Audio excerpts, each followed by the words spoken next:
ورحمة الله. إن الحمد لله نحمده ونستعينه ونستغفره ونؤمن به ونتوكل عليه ونشهد أن لا إله إلا الله وحده لا شريك له ونشهد أن سيدنا ومولانا محمدا عبده ورسوله صلى الله تعالى عليه وعلى آله وأصحابه وبارك وسلم تسليما كثيرا. أما بعد فأعوذ بالله من الشيطان الرجيم. بسم الله الرحمن الرحيم. إن الذين يكتمون ما أنزلنا من البينات والهدى من بعد ما بيناه للناس في الكتاب أولئك يلعنهم الله ويلعنهم اللاعنون.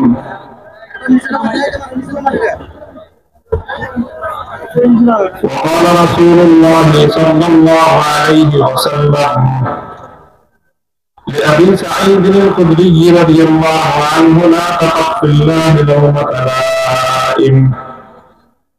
بارك الله لنا ولكم في القرآن العظيم ونفعنا وإياكم بالآيات والذكر الحكيم. اللهم صل على محمد وعلى آل محمد كما صليت على إبراهيم وعلى آل إبراهيم إنك حميد مجيد. اللهم بارك على محمد وعلى آل محمد كما باركت على إبراهيم وعلى آل إبراهيم إنك حميد مجيد. محترم হযরত উলামায়ে কেরাম, সম্মানিত শ্রদ্ধাভাজন আমার মুরব্বী সাহেবান, সমবেত ইসলাম প্রিয়, কোরআন প্রেমিক, নবী প্রেমিক, তাওহীদি মুসলমান ভাই ও বন্ধুগণ, জামিয়া কুরআনিয়া মেরাজুল উলুম বোয়াপুর মাদ্রাসার খারেজি ছাত্রদের দস্তারে ফজিলত প্রদান উপলক্ষে আয়োজিত আজকের এই আযীম শান মাহফিলে উপস্থিত হযরত সদরে জালসা সভাপতি এবং জামিয়া সম্মানিত প্রিন্সিপাল শাইখুল হাদিস আমিরে মজলিস আল্লামা ইসমাইল নূরপুরী হাফিজাহুল্লাহ তাআলা, উপস্থিত হয়েছেন। আমি আপনাদের এই মাহফিলে, বোয়াপুর মাদ্রাসার মাহফিলে দীর্ঘদিন ধরে যাতায়াত আসার সুযোগ পাই। আপনাদের সাথে কিছু আলাপ আলোচনা হয়, কথাবার্তা হয়। আমার মনে পড়ে যে সবসময় এই মঞ্চে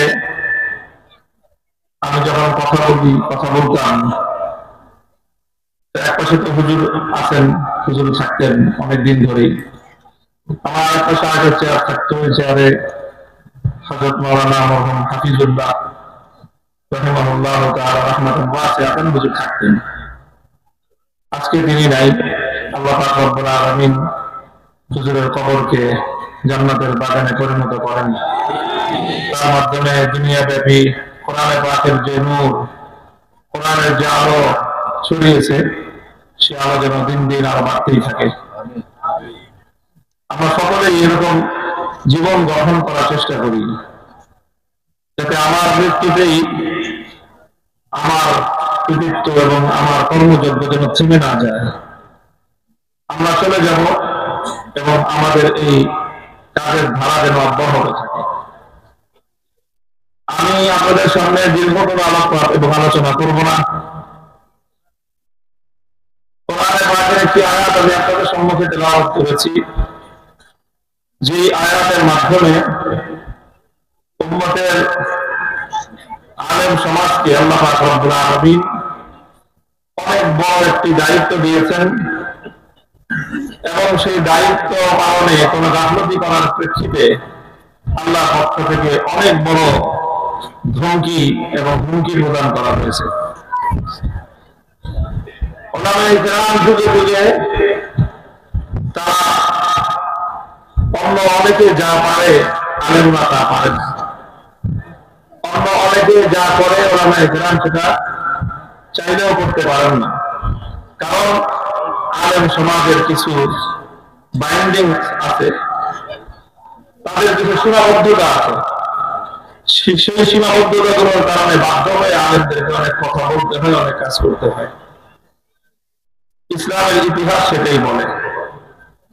আল্লাহ বলেছেন, ইন্নাল্লাযীনা ইয়াকতুমুনা মা আনজালনা মিনাল বায়্যিনাতি ওয়াল হুদা মিন বা'দি মা বায়্যানাহু লিন-নাসি ফিল কিতাব।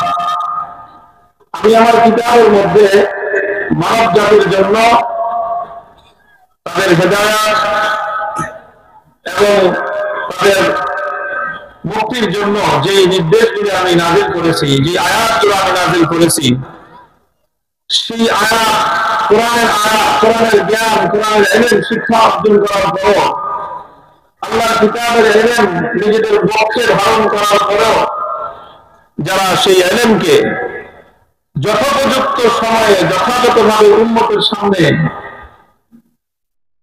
সামনে পেশ করতে পারে না বা পেশ করে না, তারা অভিশপ্ত।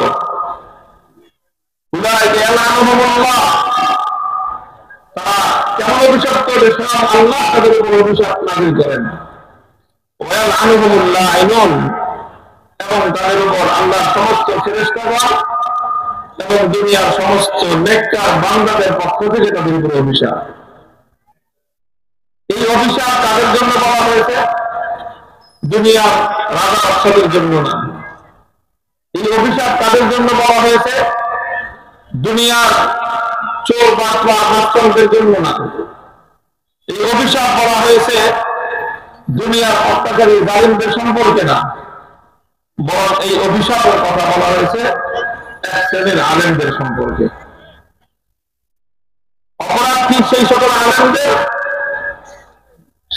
আলেমদের অপরাধ হলো ইয়াকতুমুনা মা আনজালনা, যে তাদের কাছে আল্লাহর কিতাবের ইলম ছিল, তাদের কাছে শরীয়তের জ্ঞান ছিল, আর সেই শরীয়তের ইলম, কোরআনের ইলম, আসমানী ইলমের কথা তারা যথাসময়ে মানুষের সামনে পেশ করতে পারে নাই। যথাসময়ে তারা নানা কারণে, কখনো স্বার্থের কারণে, কখনো ভয়ভীতির কারণে তারা সত্য কথাটুকু মানুষের সামনে উপস্থাপন করে নাই। এই অপরাধে আল্লাহ এবং আল্লাহর ফেরেশতাদের পক্ষ থেকে তাদের উপর অভিশাপ।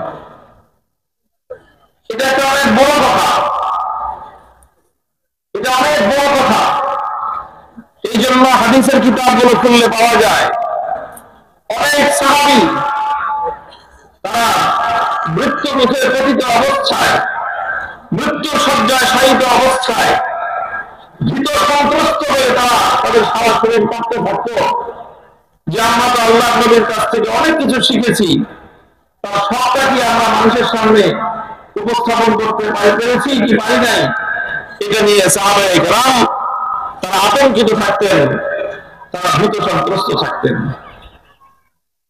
এই জন্য বুঝতে হবে, আলেমদেরকে বুঝতে হবে এবং জাতিকে বুঝতে হবে যে উলামায়ে কেরাম, বিশেষ করে যারা হাক্কানি উলামায়ে কেরাম, তারা সময়ে সময়ে সত্যের কথাগুলো, কোরআনের কথাগুলো, হকের কথাগুলো যখনই দেখা যায় যে আল্লাহর দ্বীনের কোন বিধান, শরীয়তের কোন বিধান ভুলণ্ঠিত হয়ে যাচ্ছে, তখন সেই বিধানের মর্যাদাকে জাতির সামনে তুলে ধরা আলেমের ঐতিহাসিক দায়িত্ব হয়ে দাঁড়ায়। কিন্তু মানুষ অনেক সময় আলেমদের উপর বেজার হয়, যেরকম বিড়াল গায়ে গরম ভাত দিলে বেজার হয়। গরম ভাতে বিড়াল বেজার, সব কথায় জালিম বেজার। যারা দ্বীনি ইলমের পথে চলেন,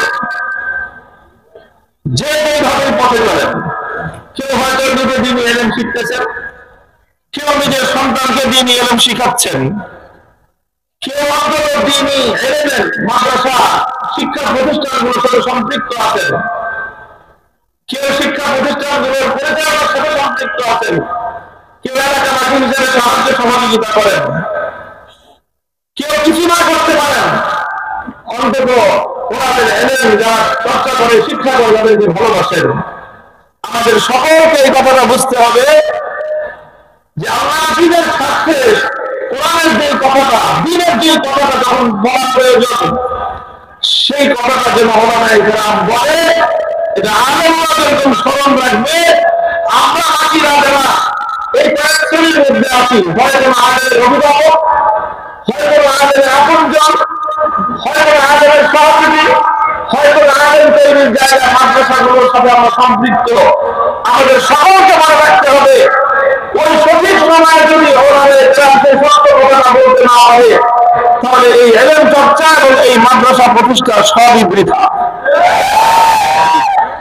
সবই বৃথা। সবার মতো যদি কাজ করা হলো, সারা জীবন লালন পালন করে রাখতেছি। এই জন্য সকলকে এই কথাটা মনে রাখতে হবে। সাহাবায়ে কেরামকে রাসূল সাল্লাল্লাহু আলাইহি ওয়াসাল্লাম এই তালিম এবং এই শিক্ষা অক্ষরে অক্ষরে দিয়েছিলেন, আর এই জন্যই সাহাবায়ে কেরাম তারা সত্যের কথাগুলো এইভাবে অকপটে মানুষের সামনে বলতে পারতেন। হযরত আবু বকর গিফারী রাদিয়াল্লাহু তাআলা আনহু এক হাদিসের মধ্যে তিনি ইরশাদ করেন, তিনি যে সম্পর্কে বলেন, কিছু মানুষ তাকে বাধা দিচ্ছিল যে এই কথাগুলি বলেন না, বলতে গেলে সমস্যা বাঁধবে, অনেক মানুষ আপনার উপর বেজার হবে, বিশেষ করে যাদের হাতে ক্ষমতা আছে তারা আপনার এই কথাগুলি শুনলে নারাজ হতে পারে, কাজে আপনি এই কথাগুলি বলে ঝামেলা করতে যায়েন না। হযরত আবু বকর গিফারী রাদিয়াল্লাহু তাআলা আনহু তখন বলেছিলেন, লাউ ওয়াদাতুমুস সামসাতা আলা হাদিহি সুম্মা ইন্নী যারানতু আন্নী উনফিযু কালিমাতান সামি'তুহা মিন রাসূলিল্লাহি সাল্লাল্লাহু আলাইহি ওয়াসাল্লাম ক্বালা আন তুনফিযু আলাইয়া লাআনকাতুহা।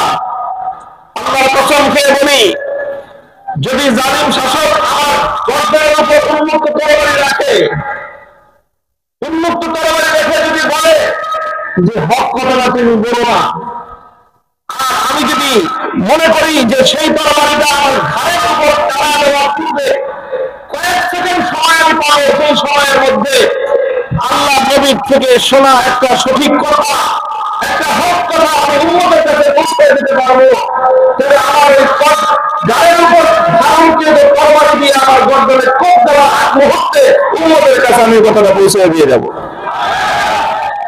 কারণ ওটাই আমার সফলতা।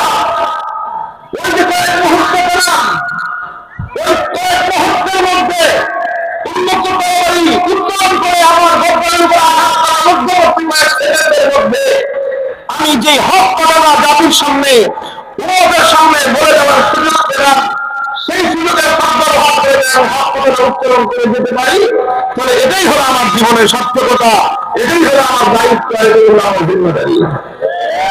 মনে রাখো, জীবন দিলে কন্যা থাকবে, যাবে, পরোয়া করবে না, কিন্তু সে ওই মুহূর্তটাকে সদ্ব্যবহার করে হকের কথা উন্মতের সামনে বলে দিয়ে যাবে।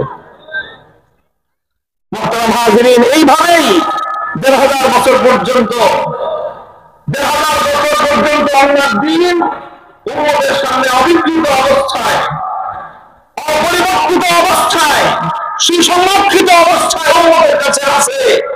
কারণ আল্লাহ পাক রব্বুল আলামিন সর্বযুগেই এরকম আবু বকর গিফারী রাদিয়াল্লাহু আনহুর মতো এরকম যুগের হক কথা জাতির সামনে অপবলে তুলে ধরার মতো সাহসী কিছু আলেমকে আল্লাহ তৈরি করেছেন।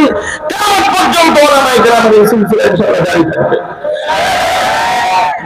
হাদিসের মধ্যে রাসূল আকরাম সাল্লাল্লাহু আলাইহি ওয়াসাল্লাম বলেছেন, لا تزال طائفة من أمتي منصورين على الحق لا يضرهم من خذلهم أو قال من خالفهم حتى يأتي أمر الله। আর আমাদের মধ্যে কিছু লোক আল্লাহর পক্ষ থেকে সাহায্য প্রাপ্ত হবে, থাকবেই। পৃথিবীর যত শক্তি তাদের বিরুদ্ধাচরণ করুক না কেন, পৃথিবীর যত মানুষ তাদের ক্ষতি করতে চাক না কেন, কেউ তাদের ক্ষতি করতে পারবে না। বরং তারা হক নিয়ে, হকের কথা নিয়ে তারা দুনিয়ার সামনে মাথা উঁচু করে বলে যাবে, কিয়ামত কায়েম হয়ে যাবে। এর আগ মুহূর্ত পর্যন্ত হকের ঝান্ডা সমন্বয়কারী আলেম সমাজের একটি গ্রুপ, একটি জামাত, একটি গ্রুপ তারা এই দায়িত্ব পালন করেই যাবে।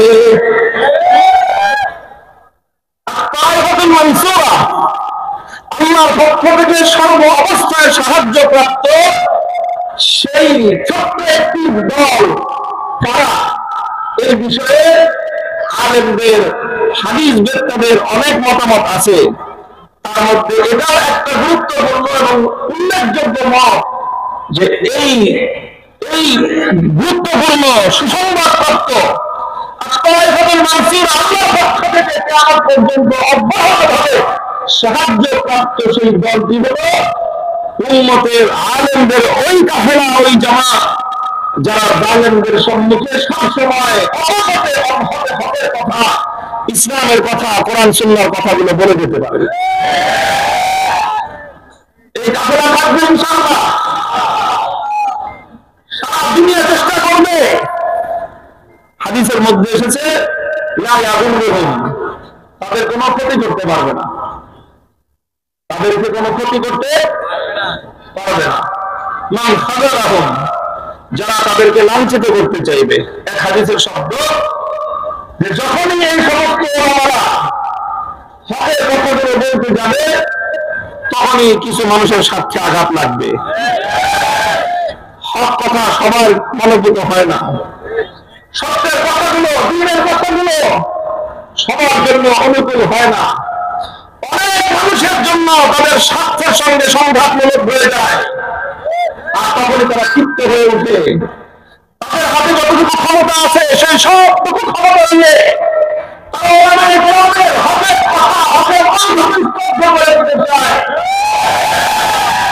ওয়াদা করেছেন যে তারা হকের পন্থাগুলো পরিত্যক্ত করে দিতে চাইবে। আমার পক্ষ থেকে সাহায্যপ্রাপ্ত হকের সংগ্রামী উম্মতের আলেম সমাজ হকের কথাগুলো বলে যাবে, যারা তাদেরকে ক্ষতি করতে চাইবে তারা ক্ষতি করতে পারবে না, ক্ষতি করতে পারবে না।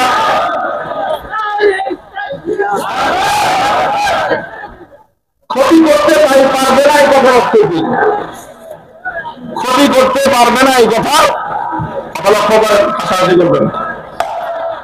মোহতারাম হাজিরিন, এই জন্য বলতেছিলাম যে কথা একটা থেকে আরেকটা দিকে চলে গেলাম।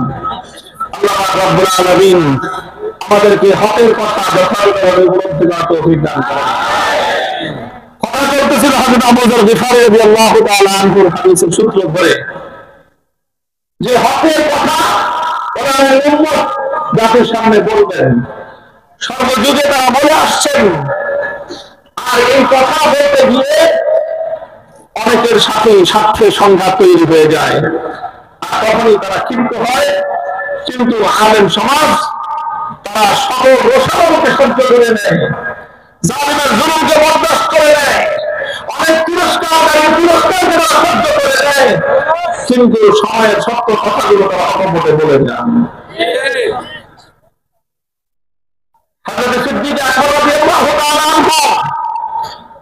ওনার সময়ে সমস্যা এসেছিল, যাকাত অস্বীকারী, যাকাত দিবে না, যাকাত দিতে অস্বীকারীরা যাকাত দেওয়ার ক্ষেত্রে তারা পিছপা হতে চেয়েছিল। সিদ্দিক আকবর রাদিয়াল্লাহু তাআলা বলেন না, এই সময় আল্লাহ দিনের এই সত্য মাসআলা, ছোট একটা মাসআলা, ওয়াল্লাহি লা ইয়ালামুনা কালাম কানু ইউদ্দুনহু ইলা রাসূলিল্লাহি সাল্লাল্লাহু আলাইহি ওয়াসাল্লাম লাতাতুহু আলা মানিহা। একটা বকরি, একটা উট, সেই উটটা যখন কেউ যাকাত দিবে, উটের গলায় একটা রশি বাঁধা থাকে। উটটা দেওয়ার সময় রশিটা সবাই, গরুটা বিক্রি করার সময় গরুওয়ালা রশি খুলে রাখে, গরু খুলে গলা রশি খুলে রাখলে যে কিনছে গরুটা নিবে কেমনে? এই জন্য সাধারণ নিয়ম হলো গরু বিক্রি করলে গরু রশি সহ বিক্রেতা ক্রেতার হাতে দিয়ে দিতে হয়। তো যাকাত দেওয়ার সময় এরকম ভাবে দিত মানুষ, যে উটটা যাকাত দিত সেই উটের গলায় যে রশিটা বাঁধা ওই রশিটা সহ দিত, যাকাতটা দিয়ে যান। 5টা উটে এরকম যাকাত আসে, একটা উট এভাবে আছে, নিসাব আছে একটা। সিদ্দিক আকবর রাদিয়াল্লাহু আনহু বললেন যে আল্লাহর নবীর সময় থাকতে যারা যাকাত দেওয়ার সময় উটের গলায় রশি বেঁধে উট দিত, আর এখন আল্লাহর নবী নাই, নবীজির মনসবে, নবীজির মসনদে, খেলাফতের মসনদে আমি আবু বকর সিদ্দিক বসেছি। এই জন্য কেউ যদি মনে করে ইসলাম দুর্বল হয়ে গেছে, কাজে এখন খালি উট দিব রশি দিব না, রশি আবু বকর সিদ্দিক কিনে নিবে, কেউ যদি মনে করে এতটুকু দুর্বলতা ইসলামের মধ্যে আনার চেষ্টা করে, খবরদার আবু বকর সিদ্দিক ঘোষণা করতেছে লাকাতালতুহুম আলা মানিহা, একটা উটের গলার রশি না দেওয়ার প্রেক্ষিতে এতটুকু দুর্বলতা আমি ইসলামের মধ্যে বরদাস্ত করব না, যুদ্ধ হবে, লড়াই হবে তার বিরুদ্ধে। এইভাবে ইসলাম আপন জায়গায় অটল ছিল। একটা গলা উটের রশি, উটের গলা থেকে রশি খুলবার সুযোগ দেন নাই তিনি, কারণ তিনি জানতেন আজকে যদি আমি উটের গলা থেকে রশি খুলবার সুযোগ দেই, কালকে আরেকজনে এসে বলবে যে আমি গুটি দিব না। এই জন্য সুযোগ দেওয়ার অবকাশ নাই। তিনি বলেছেন উট দিবি, উটের রশি সহ দিবি, কারণ তুমি আল্লাহর নবীর যুগে যেভাবে দিতা আজও তোমাকে সেইভাবেই দিতে হবে। এই কথা বলার অবকাশ নাই যে এখন নবীর নাই, যুগ নাই, এখন মুসলমানদের শক্তি নাই, ইসলাম এখন দুর্বল হয়ে গেছে, কাজেই আমরা আরেকটু দুর্বল করে দিই না, সেই সুযোগ নাই, সেই সুযোগ নাই। অটল থাকতে হবে। এই অটলতার ভিত্তিতে ইসলাম টিকে আছে। ওলামায়ে কেরাম ইসলামের মধ্যে সামান্য ত্রুটিকে রোধ করার জন্য অনেক বড় বড় কোরবানির নজরানা পেশ করেছেন। হযরত ইমাম মালিক রাদিয়াল্লাহু রাহিমাহুল্লাহ ছোট্ট একটা মাসআলা ছিল, ছোট্ট একটা মাসআলা, সময়ের শাসক বলতেছিল ফতোয়াটা হুজুর এইভাবে দেন। ইমাম মালিক বলেছেন যে না, শাসকের কথায় আলেমের ফতোয়া কলম করে না, আলেমের উলামা আলেমদের ফতোয়া কলম, আলেমদের মাসআলা জীবন করবে কোরআন এবং সুন্নাহকে অনুসরণ করে, তবে হয় সহযোগিতা হয়, না হতে পারে আমার লক্ষ্য শাসককে ব্যবহার করতে পারি, আল্লাহকে মুহূর্তে ব্যবহার করতে পারি না। ইমাম মালিক রাহমাতুল্লাহি আলাইহি শাসকের পরোয়া করেন নাই, মাসআলা বলে দিয়েছেন এমন ভাবে যেভাবে বললে শাসকের আতে লাগে, লাগছে রাতে। ইমাম মালিককে অপমান করতে চেয়েছে, মদিনার বাজারের মধ্যে ইমাম মালিককে গাধার পিঠে সওয়ার করায় উল্টা পিঠে বাজারে ঘুরেছে, আর ইমাম মালিককে অপমান করার চেষ্টা করেছে, লাঞ্ছিত করেছে। ইতিহাস বলে আল্লাহ দিনের জন্য ইমাম মালিক রাহিমাহুল্লাহ এতটুকু অপমান সহ্য করেছিলেন, সেই অপমান অপমান সম্মান নয়, কিয়ামত পর্যন্ত দুনিয়ার মানুষ ইমাম মালিকের বর্ণনা প্রেরণা লাভ করে। আর ওলামায়ে কেরাম ইমাম মালিকের কাছ থেকে এই আদর্শ শিক্ষা গ্রহণ করে আল্লাহ দ্বীনকে বুলন্দ করতে গিয়ে, দ্বীনের সম্মানিত করতে গিয়ে যদি আমার একজনের অসম্মান হতে হয়, আমি সেই অসম্মানকে হাসি করে বলবো না, দ্বীনকে অসম্মান হতে দেবো না। ইমাম মালিকের সম্মান জিন্দা আছে না নাই?